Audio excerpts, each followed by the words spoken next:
Mana ada sih negara kalah sama preman? Tapi berkali-kali penertiban Kapolsek sering ditodong pistol gitu Pak. Terus Iya, juga- jangan satu dua orang. Datangnya pasukan dong. Kalau dia ada 1.000, kita kirim 1.000 brimob. Senjata lengkap kok. Tapi udah ada koordinasi belum sih Pak sama polisi yang lain? Nanti kan udah SP1, SP2, SP3, baru kita minta bantuan polisi. Pak mau kirim tank sampai ke sana Pak? Enggak, kan dia bilang masih pakai tank. Ya pakai tank ya saya pakai perumpamaan ya pakai tank dong.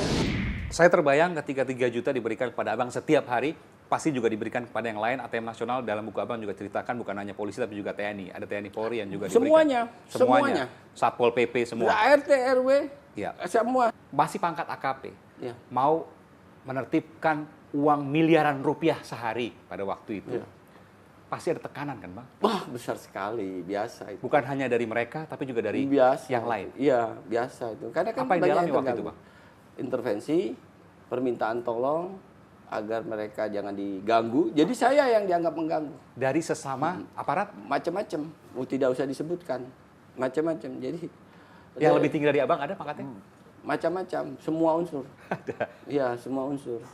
Karena mereka memang menyebarkan. Itu ciri khas orang berbisnis ilegal adalah mereka memakan sekian, sisanya buat bagi-bagi. Kemudian siapa yang diganggu oleh yang dibagi-bagi. Itu kan ciri khas. Dan apa yang abang lakukan waktu itu? Apa yang abang katakan pada mereka dan apa yang abang lakukan? Matikan handphone. Kadang-kadang mungkin orang pikir saya arogan, saya sombong. Tapi sebenarnya saya berprinsip, saya melakukannya hal terbaik seperti itu. Dan butuh berapa lama untuk persiapan penertiban?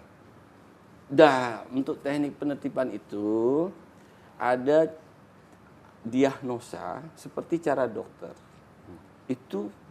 Itulah kenapa orang harus sekolah.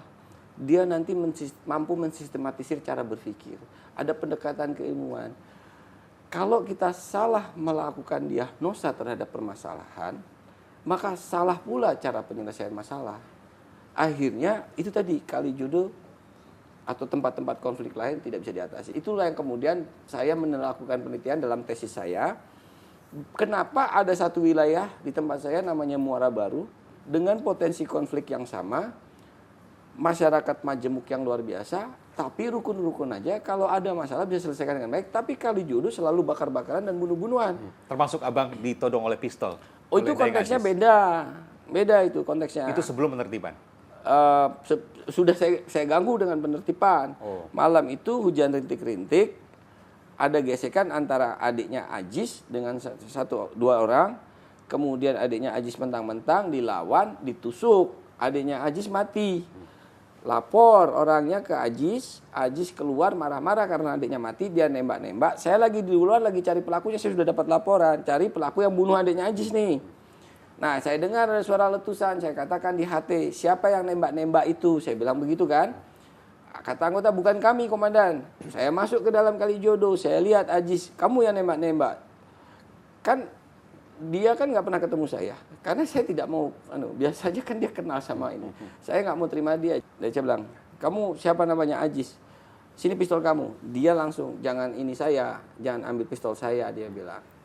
Nah, dalam sepersekian detik saya melihat pistol sudah terkokang.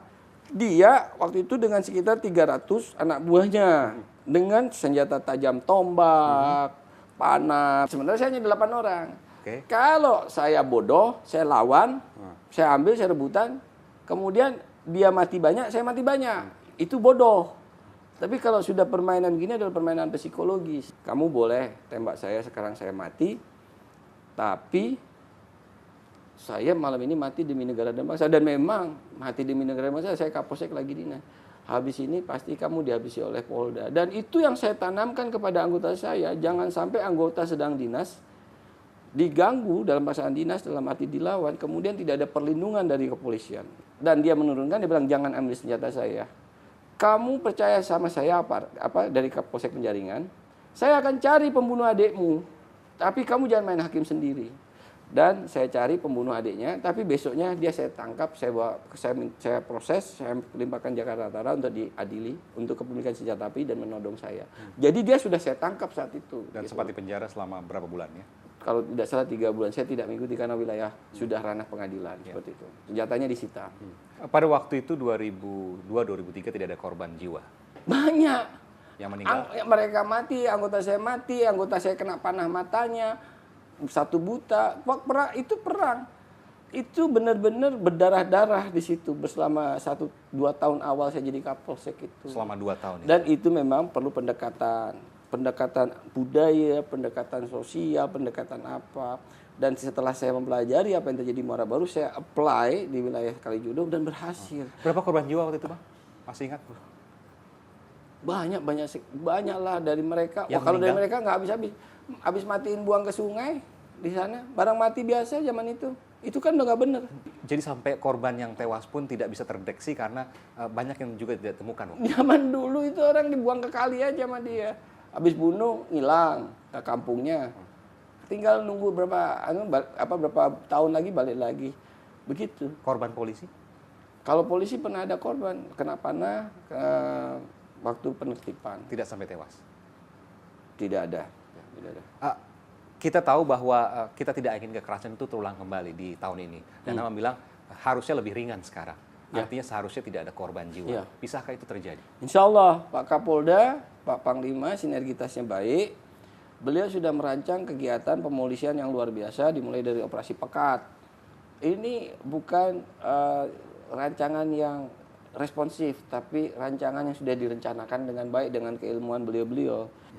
Dan ini adalah proyek penataan lingkungan yang akan menjadi contoh bagi seluruh wilayah terhadap sebuah wilayah yang tadinya brong, tadinya liar, tanpa hukum misalnya, kalau kemudian muncul lagi, dengan cara yang beradab, dikelola dengan baik, dan nanti di wilayah-wilayah tempat lain seperti ini di Indonesia juga bisa mencontoh. Ya, Saat ini yang masih paling getol melakukan perlawanan adalah Daeng Aziz. dia bukan Daeng, dia Aziz. Abdul Aziz, Ya, yang itu. dikenal dengan Daeng Aziz. Enggak, yang bilang Daeng siapa? Karena dulu banyak duit orang panggil dia Daeng supaya dia ngasih duit. Oke. Kegeeran dia dipanggil Daeng. Apa yang disampaikan? Karena nanti juga Abang akan mimpin di sana juga untuk proses penertiban. Apa yang disampaikan kepada Abdul Aziz dari seorang Komisaris Besar Krisnamurti, Direktur Reserse Kriminal Umum Polda Metro Jaya? Dia mendirikan bangunan di tanah negara ilegal, sudah mencari uang bertahun-tahun, sudah banyak duit. Kalau masih melawan dengan cara apapun, maka tidak ada kata lain, tidak akan tegas. Selesai. Baik. Terima kasih dan semoga kita berharap tidak ada kekerasan apapun di sana. Semua bisa diselesaikan dengan kasih sayang. Mungkin ya, Bang? Ya, kalau dia mau kasih sayang, kita kasih sayang. Kalau dia kasih batu, kita kasih lebih. Baik, mudah-mudahan itu tidak terjadi. Terima kasih, Bang Krisnamurti, Komisaris Besar Polisi, Direktur Reserse Kriminal Umum Polda Metro Jaya, juga penulis dari Geger Kalijodo, telah memberikan waktu di program Aiman. Meski langit runtuh, hukum tetap harus tegakkan. Tak peduli ancaman menggemuruh, karena hukum selalu punya jalan. Meski tak elok rasanya jika kekerasan yang digunakan, karena masih terlalu banyak jalan untuk menuju kebaikan. Saya Aiman Wicaksono, sampai jumpa pekan depan.